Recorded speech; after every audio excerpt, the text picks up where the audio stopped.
ਨੇ ਸਾਰੇ ਪੁੱਠੇ, ਇਹਦੇ ਤੀਰ ਵੀ ਬਣਦੇ ਤੁੱਕੇ।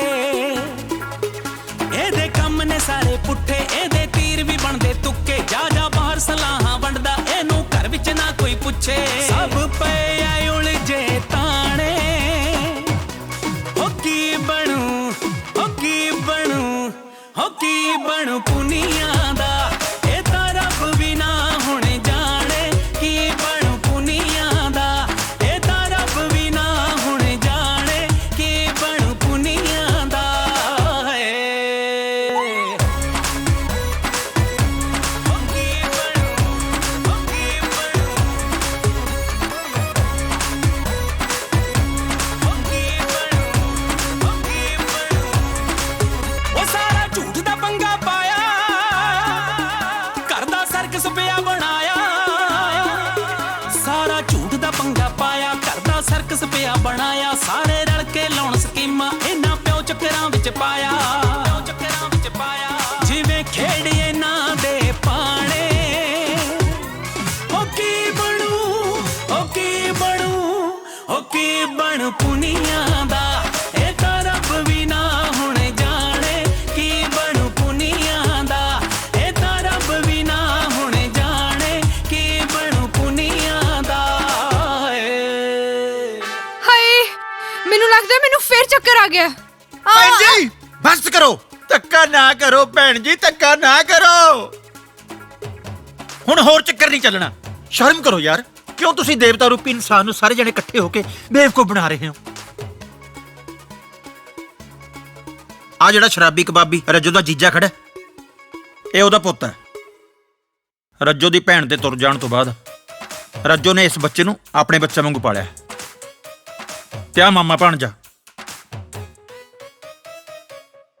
ਮੈਮ ਹਰਮਨ ਠੀਕ ਹੈ ਜੀ? ਹਾਂਜੀ ਬਿਲਕੁਲ, congratulation, she is pregnant. Thank you doctor ਸਾਹਿਬ।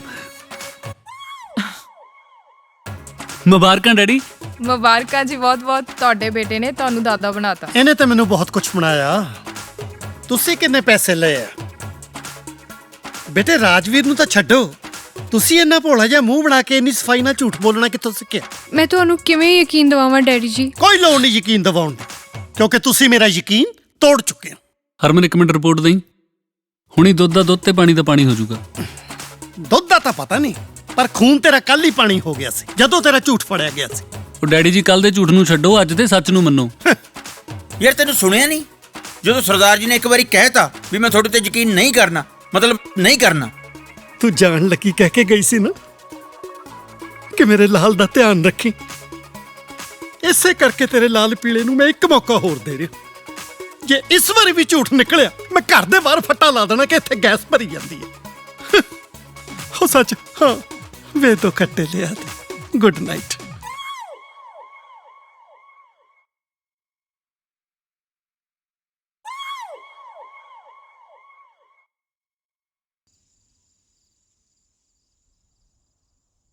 ਜਸਮੀਤ। ਹਾਂਜੀ बर्फ ले आई, पैग ठंडा करिए। ਅੱਜ ਸਾਰਾ ਦਿਨ ਬਿਜਲੀ ਨਹੀਂ ਸੀ, ਬਰਫ਼ ਜੰਮੀ ਨਹੀਂ, ਪਰ ਮੈਂ ਤੁਹਾਡੇ ਲਈ ਠੰਡੀ ਜੀ ਖਬਰ ਲੈ ਕੇ ਆਈ ਹਾਂ। ठंडी खबर? ਹਰਮਨ ਦਾ ਫੋਨ ਆਇਆ ਸੀ, ਕਹਿੰਦੀ ਵੀਰ ਜੀ ਦਾ ਗੁੱਸਾ ਪਹਿਲਾਂ ਨਾਲੋਂ ਠੰਡਾ ਹੋ ਗਿਆ। ਥੋੜੀ ਜਿਹੀ ਲਾਪਾ ਕਰਕੇ ਉਹਨਾਂ ਨੂੰ ਘਰੇ ਵਾੜ ਲਿਆ ਤੇ ਕਹਿ ਰਹੀ ਸੀ ਤੁਸੀਂ ਵੀ ਕਿਸੇ ਦਿਨ ਮੌਕਾ ਦੇਖ ਕੇ ਥੋੜੀ ਜਿਹੀ ਲਾਪਾ ਕਰਵਾ ਲਓ, ਨਾਲੇ ਜਿਹੜਾ ਉਹਨਾਂ ਦਾ ਰਹਿੰਦਾ ਖੁੰਦਾ ਗੁੱਸਾ ਹੈ ਉਹ ਵੀ ਠੰਡਾ ਹੋ ਜਾਊਗਾ। ਖਬਰ ਤਾਂ ਵਾਕਈ ਠੰਡੀ ਆ ਜਸਮੀਤ। ਜੀਜਾ ਜੀ ਮੈਨੂੰ ਇੰਨਾ ਕੁਝ ਕਹਿੰਦੇ ਆ, ਪਰ ਮੈਂ ਕਦੇ ਬੁਰਾ ਫੀਲ ਨਹੀਂ ਕੀਤਾ। ਪਰ ਜਦੋਂ ਮੈਨੂੰ ਤੇਰੇ ਸਾਹਮਣੇ ਘੂਰਦੇ ਆ ਨਾ, ਤਾਂ ਮੈਨੂੰ ਥੋੜੀ ਜਿਹੀ ਬੇਇੱਜ਼ਤੀ ਮਹਿਸੂਸ ਹੁੰਦੀ ਆ। ਠੰਡ ਤਾਂ ਬੇਇੱਜ਼ਤੀ ਤਾਂ ਮੰਨਣ ਤੇ ਹੁੰਦੀ ਹੈ, ਨਾਲੇ ਤੁਹਾਨੂੰ ਆਪਣੀ ਬੇਇੱਜ਼ਤੀ ਤਾਂ ਯਾਦ ਰਹਿੰਦੀ ਹੈ। ਤੇ ਪੈਰ ਪੈਰ ਤੇ ਜਿਹੜੀ ਭੋਲੇ ਦੀ ਬੇਇੱਜ਼ਤੀ ਕਰਦੇ ਹੋ ਉਹ ਭੁੱਲ ਗਏ? ਉਹ ਤਾਂ ਮੇਰਾ ਸਾਲਾ ਲੱਗਦਾ। ਤੇ ਤੁਸੀਂ ਕਿਹੜਾ ਆਪਣੇ ਜੀਜੇ ਦੇ ਫੁੱਫੜ ਲੱਗਦੇ ਹੋ? ਤੁਸੀਂ ਵੀ ਤਾਂ ਸਾਲੇ ਹੀ ਲੱਗਦੇ ਹੋ। ਗੱਲ ਤਾਂ ਤੇਰੀ ਸਹੀ ਆ, ਪਰ ਸਮਝ ਆ ਜਾਈ ਆ ਕਿ ਪਾਣੀ ਉੱਚੀਆਂ ਥਾਵਾਂ ਅੱਲੋਂ ਨੀਵੀਆਂ ਥਾਵਾਂ ਅੱਲੀ ਵਗਦਾ ਹੁੰਦਾ। ਤੇ ਫਿਰ ਚੱਲੀਏ ਆਪਾਂ ਵੀਰ ਜੀ ਕੋਲ ਪਾਣੀ ਹੋਣ। ਚਲੇ ਤਾਂ ਜਾਈਏ, ਪਰ ਕੋਈ ਬਹਾਨਾ ਵੀ ਤਾਂ ਹੋਣਾ ਚਾਹੀਦਾ। 13 ਤਰੀਕ ਨੂੰ ਭੋਲੇ ਦਾ ਮੰਗਣਾ ਹੈ, ਇਹ ਤੋਂ ਵੱਡਾ ਹੋਰ ਕੀ ਬਹਾਨਾ ਹੋ ਸਕਦਾ? ਅਸੀਂ ਉਹਨਾਂ ਨੂੰ ਮਿਠਾਈ ਵੀ ਦੇ ਆਵਾਂਗੇ ਤੇ ਨਾਲੇ ਇਨਵਾਈਟ ਵੀ ਕਰਾਵਾਂਗੇ। ਕੀ ਸੋਚ ਰਹੇ ਹੋ? ਮੈਂ ਸੋਚ ਰਿਹਾ ਕਿ ਕੌਣ ਕਹਿੰਦਾ ਹੈ ਕਿ ਜਸਮੀਤ ਬੌਂਗੀ ਆ। ਤੁਸੀਂ ਵੀ ਨਾ। ਹਾਂ, ਇਹ ਜ਼ਰੂਰੀ ਤਾਂ ਨਹੀਂ ਕਿ ਜੇ ਭਰਾ ਬੌਂਗਾ ਹੋਵੇ ਤੇ ਭੈਣ ਵੀ ਬੌਂਗੀ ਹੋਊ ਹੈ। ਜੀਜਾ ਜੀ ਪੁਰਾਣੀਆਂ ਗੱਲਾਂ ਭੁੱਲ ਜੋ, ਮੂੰਹ ਮਿੱਠਾ ਕਰੋ। ਕਿਸ ਦੁੱਖ 'ਚ ਮੂੰਹ ਮਿੱਠਾ ਕਰਾਂ ਮੈਂ? ਮੂੰਹ ਮਿੱਠਾ ਖੁਸ਼ੀ 'ਚ ਕਰੀਦਾ। ਹੱਦ ਹੋ ਗਈ। ਤੁਹਾਡੇ ਵੱਲੋਂ ਦਿੱਤੀ ਖੁਸ਼ੀ ਕਿਸੇ ਦੁੱਖ ਤੋਂ ਘੱਟ ਹੁੰਦੀ ਹੈ? ਵੀਰ ਜੀ ਹੁਣ ਗੁੱਸਾ ਥੁੱਕ ਦੋ। ਅੱਛਾ, ਥੁੱਕ ਤਾਂ ਜੀਜਾ ਜੀ ਮਾਫ ਕਰਤਾ। ਹੁਣ ਥੁੱਕਤਾ ਤਾਂ ਸਮਝੋ ਮਾਫ ਕਰ ਹੀ ਦਿੱਤਾ। ਮੈਨੂੰ ਤਾਂ ਇਹਨਾਂ ਦੇ ਥੁੱਕ 'ਚ ਵੀ ਨਾਰਾਜ਼ਗੀ ਦਿਖਦੀ ਆ। ਕੀ ਗੱਲ, ਅਤੁਲਿਆ ਹੈਲਥ ਕੇਅਰ ਲੈਬ 'ਚ ਕੰਮ ਕਰਦਾ ਜਿਹੜਾ ਥੁੱਕ ਵੀ ਟੈਸਟ ਕਰ ਲਿਆ ਏਡੀ ਜਲਦੀ? ਜੀਜਾ ਜੀ ਪੁੱਛੋਗੇ ਨਹੀਂ ਕਿ ਮਠਾਈ ਕਿਸ ਖੁਸ਼ੀ 'ਚ ਆ? ਖੁਸ਼ੀ ਦਾ ਵੀ ਪਤਾ ਲੱਗ ਜਾਊਗਾ, ਪਹਿਲਾਂ ਕਾਰਡ ਤਾਂ ਪੜ ਲੈਣ। ਮੇਰੇ ਕੋਲ ਐਨਕ ਨਹੀਂ ਹੈ, ਆਪੇ ਪੜ੍ਹ ਕੇ ਦੱਸ ਦਿਓ ਕਿਹਦੇ ਭੋਗ ਦਾ ਕਾਰਡ ਆ। ਇਹ ਭੋਗ ਦਾ ਨਹੀਂ, ਭੋਲੇ ਤੇ ਰੱਜੋ ਦੇ ਸੰਜੋਗ ਦਾ ਕਾਰਡ ਆ। ਉਹਨਾਂ ਦਾ ਰਿਸ਼ਤਾ ਤੁਸੀਂ ਆਪਣੇ ਹੱਥੀਂ ਕਰਾਇਆ ਸੀ, ਹੁਣ ਉਹਨਾਂ ਨੂੰ ਆਸ਼ੀਰਵਾਦ ਦੇਣ ਨਹੀਂ ਆਉਂਗੇ? ਆਵਾਂਗੇ, ਜ਼ਰੂਰ ਆਵਾਂਗੇ। ਨਾਲੇ ਉਸ ਬਗਾਨੀ ਰੱਜੋ ਦਾ ਕੀ ਕਸੂਰ? ਸਾਲੇ ਡਰਾਮੇ ਤਾਂ ਆਪਣਿਆਂ ਨੇ ਕੀਤੇ ਆ। ਜੀਜਾ ਜੀ ਤੁਸੀਂ ਇਹ ਵੀ ਤਾਂ ਸੋਚੋ ਕਿ ਸਾਡੇ ਇਸ ਡਰਾਮੇ ਕਰਕੇ ਰੱਜੋ ਤੇ ਭੋਲੇ ਦਾ ਘਰ ਵਸ ਰਿਹਾ। ਉਹਨਾਂ ਦੇ ਘਰ ਵਸਣ ਦੀ ਖੁਸ਼ੀ ਆ, ਤੇ ਜਿਹੜਾ ਮੇਰਾ ਘਰ ਉੱਜੜ ਰਿਹਾ ਉਹਦਾ ਤੁਹਾਨੂੰ ਕੋਈ ਫਿਕਰ ਨਹੀਂ। ਵੀਰ ਜੀ ਤੁਹਾਡਾ ਘਰ ਉੱਜੜ ਨਹੀਂ ਰਿਹਾ, ਤੁਹਾਡਾ ਘਰ ਤਾਂ ਹਮੇਸ਼ਾ ਹੱਸਦਾ ਵਸਦਾ ਰਹੇ। ਤੁਹਾਨੂੰ ਵੀ ਪਤਾ ਲੱਗ ਜੂ ਜਦੋਂ ਬੱਚੇ ਦੇ ਤੜਾਗੀ ਦੇ ਘੁੰਗਰੂ ਘਰ 'ਚ ਵੱਜਣਗੇ। ਬਿਲਕੁਲ, ਬਸ ਤੁਸੀਂ 8-9 ਮਹੀਨੇ ਖੜ ਜਾਓ। ਆਪ ਸਾਲੇ ਤੋਂ 1 ਮਿੰਟ ਨਹੀਂ ਖੜਿਆ ਜਾਂਦਾ, ਮੈਨੂੰ ਇਕੱਠਾ 8-9 ਮਹੀਨੇ ਖੜਨ ਨੂੰ ਕਹਿਤਾ। ਬੈਠਣ ਨੂੰ ਜੀ ਕਰਦਾ ਹੁਣ। ਜੀ ਤਾਂ ਬਹੁਤ ਕਰਦਾ ਜੀ, ਪਰ ਮੈਂ ਅੱਜ ਸੋਚ ਕੇ ਆਇਆ ਕਿ ਜਦ ਤੱਕ ਤੁਸੀਂ ਮੈਨੂੰ ਮਾਫ ਨਹੀਂ ਕਰੋਗੇ ਨਾ, ਮੈਂ ਨਹੀਂ ਬੈਠੂੰਗਾ। ਹੁਣ ਤੁਸੀਂ ਘਰ ਆਏ ਪ੍ਰਾਹੁਣੇ ਨੂੰ ਬੈਠਣ ਲਈ ਤਾਂ ਕਹੋਗੇ ਹੀ ਨਾ। ਓਏ ਪ੍ਰਾਹੁਣਾ ਮੈਂ ਆ ਤੇਰਾ, ਤੂੰ ਨਹੀਂ ਪ੍ਰਾਹੁਣਾ। ਵੀਰ ਜੀ ਬਸ ਵੀ ਕਰੋ, ਕੋਈ ਘਰ ਆਏ ਦੀ ਵੀ ਇੰਨੀ ਬੇਇੱਜ਼ਤੀ ਕਰਦਾ ਹੈ। ਮੈਂ ਤਾਂ ਇੰਨੀ ਹੀ ਕਰਦਾ ਹੁਣ। ਜੇ ਘਰੇ ਬੇਇੱਜ਼ਤੀ ਬਰਦਾਸ਼ਤ ਨਹੀਂ ਨਾ ਹੁੰਦੀ, 20 'ਚ ਚੱਲੋ ਮੈਂ ਉੱਥੇ ਜਾ ਕੇ ਕਰ ਦਿੰਦਾ। ਬਸ ਜੀਜਾ ਜੀ ਬਹੁਤ ਹੋ ਗਿਆ। ਜੇ ਤੁਹਾਨੂੰ ਆਪਣੀ ਭੈਣ ਨਾ ਦਿੱਤੀ ਹੁੰਦੀ ਨਾ, ਫੇਰ ਕੀ ਕਰਦਾ ਓਏ ਤੂੰ? ਫਿਰ ਕਿਸੇ ਹੋਰ ਨੂੰ ਦੇ ਦੇਣੀ ਸੀ। ਹੁਣ ਭੈਣ ਵਿਆਹਣੀ ਤਾਂ ਸੀ ਨਾ, ਘਰ ਥੋੜੀ ਬਿਠਾ ਕੇ ਰੱਖਣੀ ਸੀ। ਬੜੇ ਮੁੱਤਰੇ ਜੰਮਣ ਦੇ। ਹਾਂ, ਜੀਜਾ ਜੀ ਹੱਸ ਪਏ, ਜੀਜਾ ਜੀ ਹੱਸ ਪਏ, ਜੀਜਾ ਜੀ ਹੱਸ ਸਾਲਾ ਪਏ। ਵਿੱਚ ਜੀਜਾ ਜੀ ਹੱਸ ਪਏ, ਜੀਜਾ ਜੀ ਹੱਸ ਪਏ। ਵੀਰ ਜੀ ਤੁਸੀਂ ਬਹੁਤ ਚੰਗੇ ਹੋ। ਬਸ ਇਸੇ ਇੰਤਜ਼ਾਰ 'ਚ ਚੰਗੇ ਬਣੇ ਰਹੀਦਾ ਕਿ ਚੰਗੇ ਦਿਨ ਆਉਣ ਵਾਲੇ ਨੇ, ਚੰਗੇ ਦਿਨ ਆਉਣ ਵਾਲੇ ਨੇ। ਜੀਜਾ ਜੀ ਇਸੇ ਮਹੀਨੇ ਦੀ 13 ਨੂੰ ਮੰਗਣੀ ਆ ਰੱਜੋ ਤੇ ਭੋਲੇ ਦੀ, ਤੇ ਤੁਸੀਂ ਘੱਟੋ ਘੱਟ ਪੂਰੇ 2 ਦਿਨ ਪਹਿਲਾਂ ਆ ਕੇ ਰੌਣਕਾਂ ਲਾਉਣੀਆਂ। ਓਏ ਰੌਣਕਾਂ ਲਾਉਣ ਨੂੰ ਮੈਂ ਜੈਜ਼ੀਬੀ ਆ, ਜਿਹੜਾ ਸੋਨੇ ਦਾ ਦੰਦ ਲਾ ਕੇ ਟਪੂਸੀਆਂ ਲਾਉਂਗਾ। ਯਾ ਵੀਰ ਜੀ ਹੁਣ ਤੁਸੀਂ ਜੈਜ਼ੀਬੀ ਨੂੰ ਪੈ ਗਏ। ਚੱਲ ਆਪਣਾ ਖਹਿੜਾ ਤਾਂ ਛੁੱਟਿਆ। ਜਾਂ ਬਾਜਾ ਮੈਂ ਨਹੀਂ ਆਉਂਦਾ। ਜੀਜਾ ਜੀ ਤੁਸੀਂ ਫੇਰ ਗੁੱਸੇ ਹੋ ਗਏ। ਓਹੋ ਹੁਣੇ ਮਜ਼ਾਕ ਕਰ ਰਹੇ ਨੇ। ਫੇਰ ਜੀਜਾ ਜੀ ਦੱਸੋ ਤੁਸੀਂ ਕਦੋਂ ਆਓਗੇ? ਜੀਜਾ ਫੁੱਫੜ ਤੇ ਭੂਆ ਕਿਸੇ ਵੇਲੇ ਵੀ ਖੜਕਾ ਸਕਦੇ ਆ ਬੂਆ।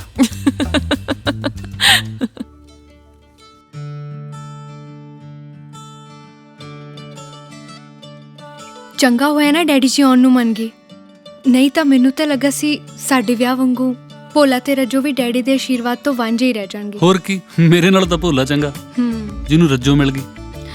ਰਾਜਵੀਰ ਮਜ਼ਾਕ ਕਰਦਾ ਯਾਰ।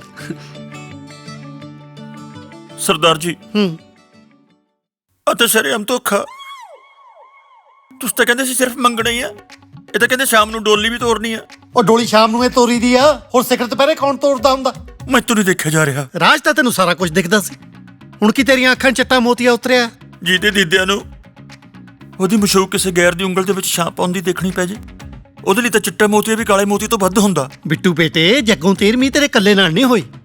ਦੁਨੀਆ ਦੇ 80% ਆਸ਼ਕਾਂ ਨਾਲ ਹੁਣ ਤੱਕ ਇਹੀ ਕਲੋਲਾਂ ਹੁੰਦੀਆਂ ਆਈਆਂ ਨੇ। ਆਂਡੇ ਕਿਤੇ ਤੇ ਕੁੜ ਕਿਤੇ। ਇਹ ਆਂਡੇ ਦੇਖਣ ਤੋਂ ਪਹਿਲਾਂ ਮੇਰੇ ਆਂਡੇ ਫੁੱਟ ਕਿਉਂ ਨਹੀਂ ਗਏ? ਇਦੋਂ ਪਹਿਲਾਂ ਮੈਂ ਤੇਰੇ ਆਂਡਿਆਂ ਦਾ ਆਮਲੇਟ ਬਣਾਵਾਂ। ਜਾ ਭੱਜ ਇੱਥੋਂ।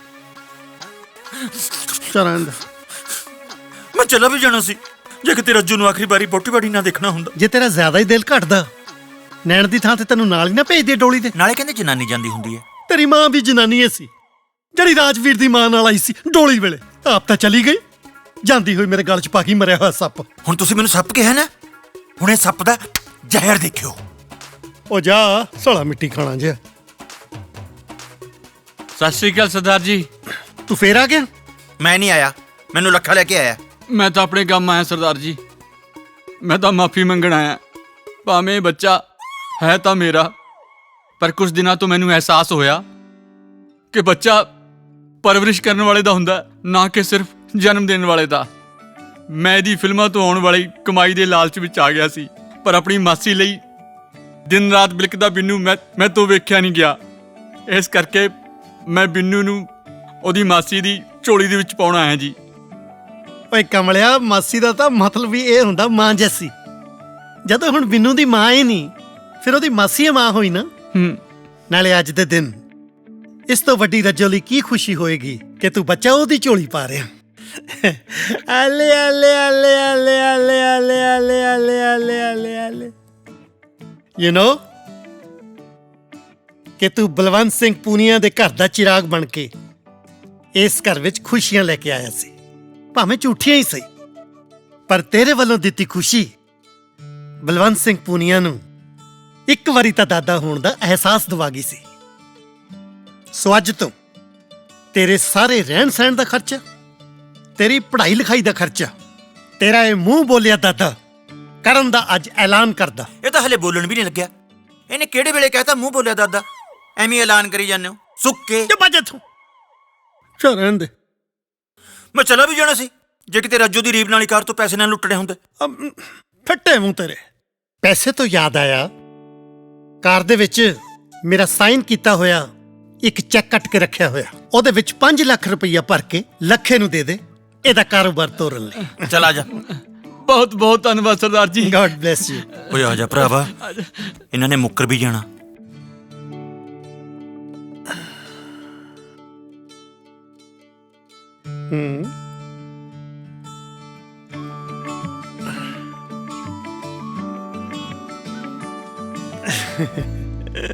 ओ बस बस बस रजो, ਅੱਜ ਤੋਂ ਤੇਰਾ ਹੀ ਬਿੰਨੂ ਤੇਰੇ ਹਵਾਲੇ।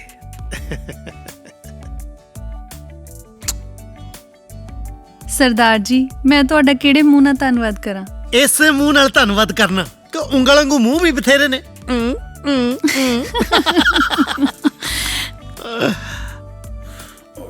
ਕਿੱਧਰ ਚਲਾ ਗਿਆ ਨਾਲਾ? ਇੱਥੇ ਇੱਧਰ ਵੀ ਨਹੀਂ ਹੈਗਾ। ਕਿੱਥੇ ਗਿਆ?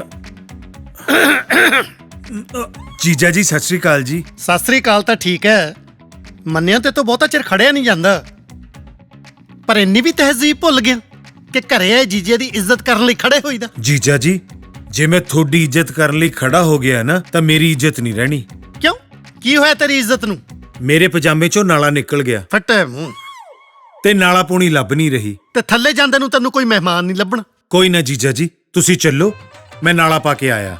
ਉਹ ਥੱਲੇ ਜਸਮੀਤ ਨੇ ਆਪਣੇ ਪੇਕਿਆਂ ਨਾਲ ਸ਼ਗਨ ਵੀ ਪਾਤਾ ਤੇ ਤੇਰੇ ਕੋਲ ਉੱਪਰ ਨਾਲਾ ਨਹੀਂ ਪਿਆ। ਤੇਰਾ ਪਹਿਲਾਂ ਤੋਂ ਹੀ ਇਹੀ ਕੰਮ ਰਿਹਾ। ਉਧਰ ਤੈਨੂੰ ਦਸਤ ਲੱਗੇ ਹੁੰਦੇ ਸੀ, ਇੱਧਰ ਤੂੰ ਨਾਲੇ ਨੂੰ ਗੋਲ ਗੱਠ ਪਾਈ ਬੈਠਾ ਹੁੰਦਾ ਸੀ। ਸਟੂਪਿਡ।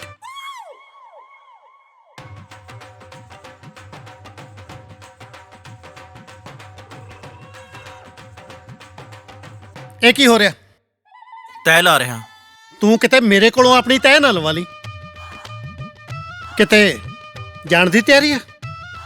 ਤਿੰਨ ਬੀਬੀ ਦੇ ਕੱਪੜੇ, ਸੁੱਥਣ ਨਾਲਾ ਹੱਥ, ਸਾਡੇ ਗਰੀਬਾਂ ਦੀ ਕਾਹਦੀ ਤਿਆਰੀ ਹੈ? ਚਲੋ ਗਰੀਬ ਤਾਂ ਮੰਨਿਆ, ਤੇਰੇ ਕੋਲੋਂ ਐਗਜ਼ਾਮਪਲ ਬੰਦਿਆਂ ਦੇ ਪਜਾਮੇ ਦੀ ਨਹੀਂ ਦਿੱਤੀ ਜਾਂਦੀ। ਸਾਲਾ ਜਦੋਂ ਗੱਲ ਕਰੂ ਸੁੱਥਣ ਦੀ ਕਰੂ। ਜਾ ਭੱਜ ਇੱਥੋਂ। ਚੱਲ ਰਹਿਣ ਦੇ। ਹੁਣ ਨਹੀਂ ਮੁੜਦੇ ਯਾਰ। ਜਾ, ਪਰ ਇੱਕ ਗੱਲ ਯਾਦ ਰੱਖੀ, ਘਰ ਛੱਡ ਕੇ ਜਾਣ ਵਾਲੇ ਹਰ ਨੌਕਰ ਦੀ ਕਿਸਮਤ ਸਵਰਗ ਫਿਲਮ ਵਾਲੇ ਗੋਵਿੰਦੇ ਵਰਗੀ ਨਹੀਂ ਹੁੰਦੀ ਬਈ ਐਕਟਰ ਬਣ ਕੇ ਹੀ ਮੁੜੂਗਾ। 99% ਧੱਕੇ ਧੁੱਕੇ ਖਾ ਕੇ ਮੁੜਦੇ ਆ। 1% ਤਾਂ ਕਾਮਯਾਬ ਹੁੰਦੇ ਆ। ਉਹ ਫਿਲਮਾਂ 'ਚ ਹੁੰਦੇ ਆ, ਪਰ ਹੁੰਦੇ ਤਾਂ ਹੈਗੇ ਨਾ। ਅੱਛਾ ਚੱਲ ਠੀਕ ਹੈ, ਕੁੱਕੂ ਵਾਂਗੂ ਬਹਿ ਕੇ ਗੱਲ ਕਰਦੇ। ਬੈਠ ਬੈਠ।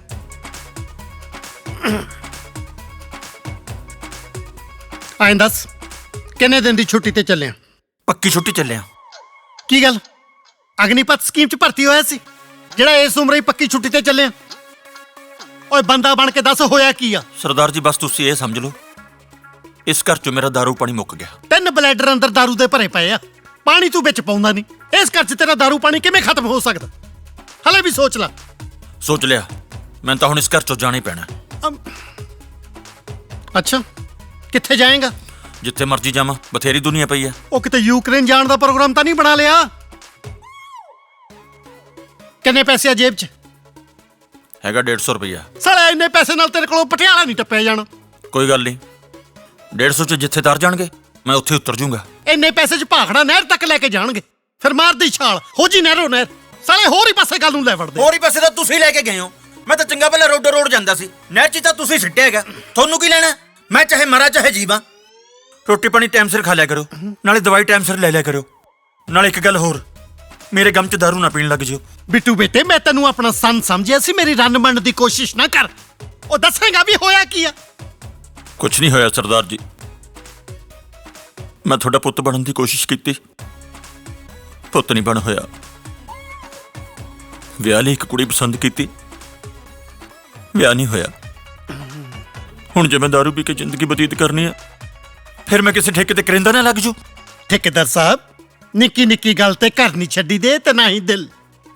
ਤੂੰ ਕੀ ਸੋਚਦਾ ਬਈ ਮੈਂ ਤੇਰੇ ਵਿਆਹ ਬਾਰੇ ਕੁਝ ਸੋਚਿਆ ਨਹੀਂ ਹੋਇਆ? ਕੀ ਸੋਚਿਆ? ਤੂੰ ਕੀ ਲੈਣਾ? ਤੂੰ ਤਾਂ ਚੱਲਿਆ। ਕਿਹੜੇ ਸਾਲੇ ਨੇ ਕਿਹਾ ਮੈਂ ਜਾ ਰਿਹਾ? ਆਹ ਸਾਲੇ ਨੇ ਕਿਹਾ। ਸਰਦਾਰ ਜੀ, ਕੁੜੀ ਕਿੱਦਾਂ ਦੀ ਆ? ਤੂੰ ਤਾਂ ਉਹੀ ਗੱਲ ਕੀਤੀ। ਕਿਸੇ ਨੇ ਨਾਈ ਨੂੰ ਪੁੱਛਿਆ ਕਿ ਰਾਜਾ ਜੀ ਵਾਲ ਕਿੱਡੇ ਕਿੱਡੇ ਕੁ ਨੇ, ਕਹਿੰਦਾ ਸਾਹਮਣੇ ਹੀ ਆ ਜਾਣ। ਕੀ ਬਣੂ